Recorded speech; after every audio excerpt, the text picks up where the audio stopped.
Okay. Hi, I'm Dixie Rose, and I'm here to share with you how to get through missing your mental health meds. How to cope with zaps. They call them brain zaps. I call them shocks because I feel them from head to toe. Ways to get your mental health meds filled if you've missed an appointment. If you've missed the ability to contact your prescriber within like business hours, etc.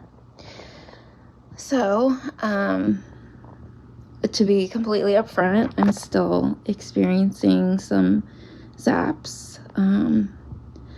I missed an appointment on the 25th of last month, and I've been hyper focused on a couple of other things, and so I totally didn't realize I was going to run out of my meds. It's just one of a few that I take, and so the zaps kicked in, and I reached out, but I just I didn't get a hold of them in time, so I was worried that I was going to end up having to spend the weekend in the state because I've already spent 2 days like this. And so, I just want to share with you the steps that I took. I finally got the medicine picked up from the pharmacy a half hour before they close on Friday. So, if you want to know how to cope with all of this, if you're experiencing the same thing, then here you go. Here's the video for you. So it's not uncommon for people who have mental health struggles to forget things. It's not uncommon. It's not uncommon for us to become hyper-focused on something else, thinking that's really important, and then realizing too late that we kind of missed the boat for something that is definitely important. It's unfortunate that, there's still a stigma attached to mental illness. And so, sometimes people might, even me included, attach that stigma and look at even myself through a biased lens. So if that's you, don't do that. Don't look at yourself through a biased lens, because it's not going to help. And if you notice that anybody else is, just forgive them. They're doing their best, and they don't have the same understanding or knowledge or perspective, So, I know for me, I wanted to find a way to get my meds bridged, which is where you're asking a different provider, a different prescriber, to write a prescription in between the regular provider that you see. Sometimes a bridge might be a few days. Sometimes a pharmacy might bridge a prescription if they know that it's something that you take regularly, and they feel confident that they wouldn't be breaking any laws, and in all actuality it would be more ethical for them to help you by bridging a few days so that you don't end up feeling like this, because we don't necessarily think straight when we feel like this. And people oftentimes think of the bad choices that people make while they're on substances. Well, it's possible to make bad choices while you're not on something that you're used to being on. So, that's something to keep in mind. And so I was hoping to get this bridged before the weekend was up. And so I tried to make a virtual appointment through the medical system that my primary is through. I don't know. I found out that my insurance changed, and so they wouldn't see me, which was very hard to hear while not in the best state of mind. It made me feel a little emotional, I'm not gonna lie. And so I went to the next step, which was immediate care.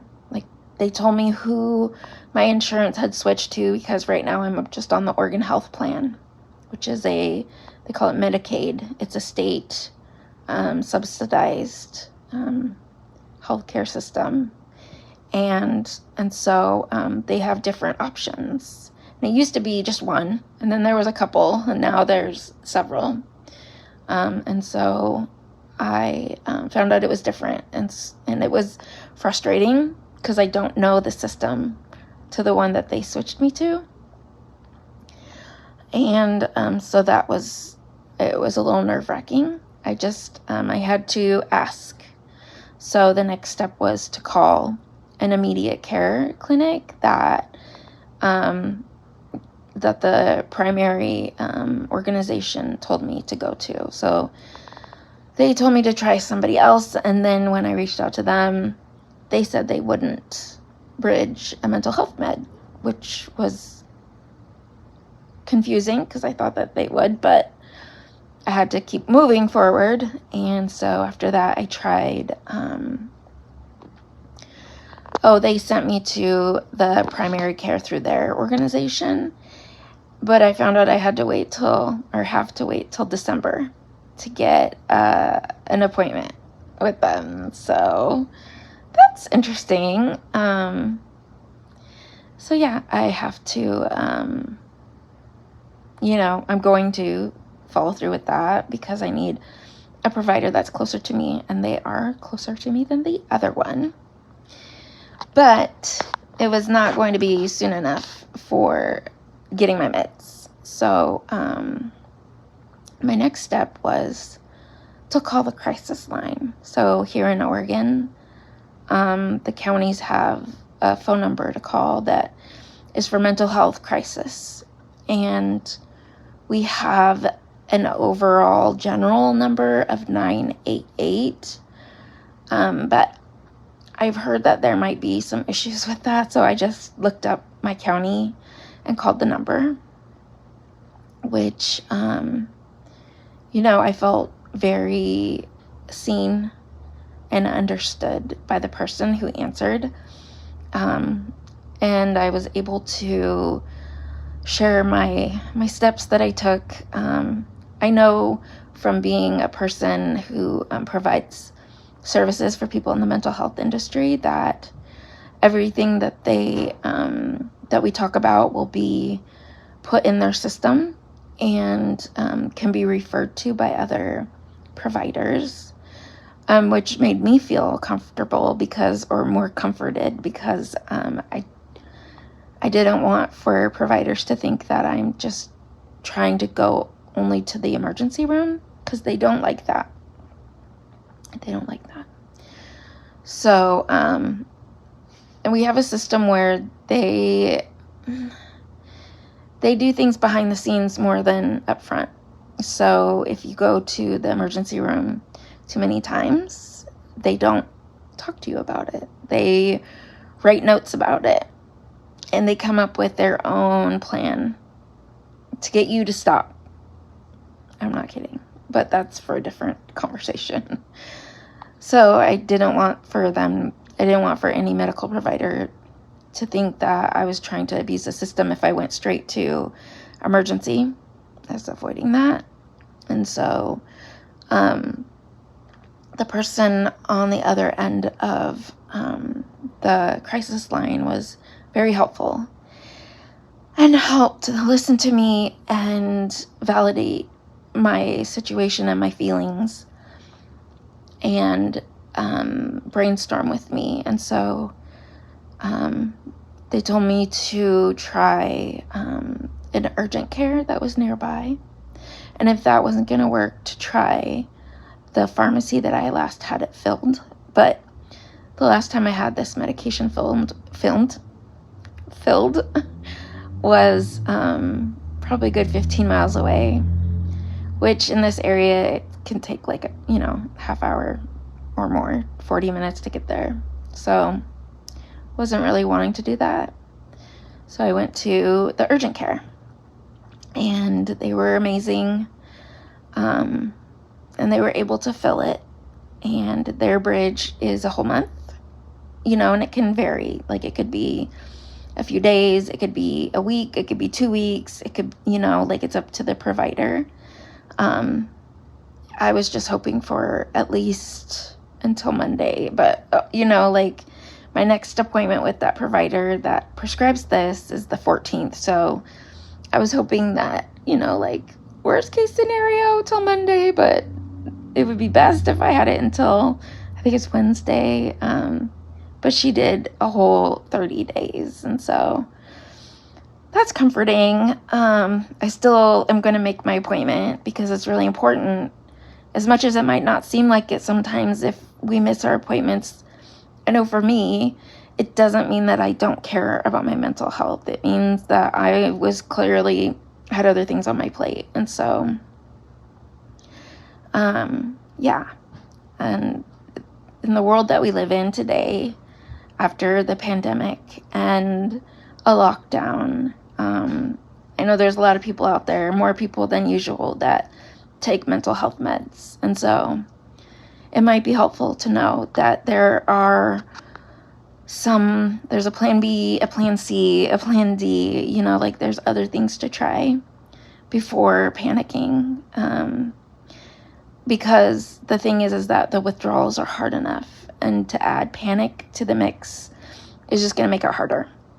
So, using those other avenues is okay. It's acceptable. It's encouraged, because we don't want to go a long time without our meds. And if we do decide that we don't want to take them anymore, we have to do it under the doctor's care, which means titrating. Titrating is little increments, going off of the meds a little bit at a time, or starting the meds a little bit at a time, to get our system used to it.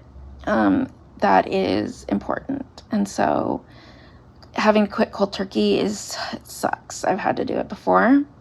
I've had to go with the Zaps for weeks, and it does get better.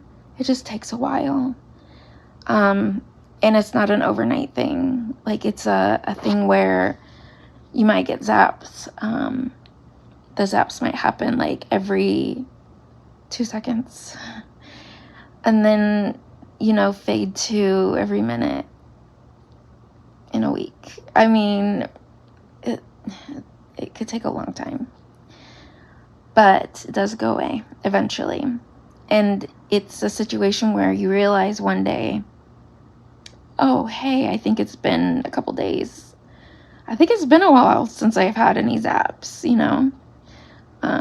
because you kind of get used to them. And that's just the truth of the matter. And it's one of the things that we should probably be told before we take a medication. But when we're in that mindset, we're really just looking for relief, because we're usually taking mental health meds for depression or anxiety, things that seem debilitating, that can be actually debilitating, which is why thinking therapies are really helpful. And I know for me, even though I'm experiencing shocks, the thinking therapies that I have taken have helped, because I'm able to remember that this isn't going to last forever, and remember to use those other avenues, and remember to call the crisis line, and the crisis line is there for that. And also, if you're thinking of hurting yourself or unaliving yourself. which I refuse to think of. And it's not uncommon to think of those things. I personally think of all of the reasons why I want to live, which makes it easy to tell myself stop. Like, thinking that I don't want to feel like this is enough, but trying to think of ways to not feel like this that's outside of medical care is dangerous. And me personally, because I've had people in my life that, I don't know, that scare me. I don't ever want to have that out there. I don't ever want there to be any reason for me to unalive myself, or any reason for anyone to believe that I would unalive myself.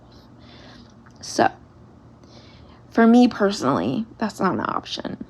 But it pops up, like the beginning of the idea. It's there because the feeling is insidious. It's a hurt that happens in your brain, and is really hard to explain to people who have never experienced that. And just know that there are people who do understand and can confirm and validate your feelings. And yeah. So if you live in an area where there's a crisis line, utilize the help, and don't be mad at yourself. Don't look at yourself through that biased lens of stigma, because it's gonna be okay. And happiness is a choice, and thinking therapies help us find the right thinking to remember that. So medication is great and everything, but you got to supplement it. Supplement it. My mouth is not working right now. So yeah, that's what I got. And I hope that this helps, and it helps me to help people. So thank you for listening.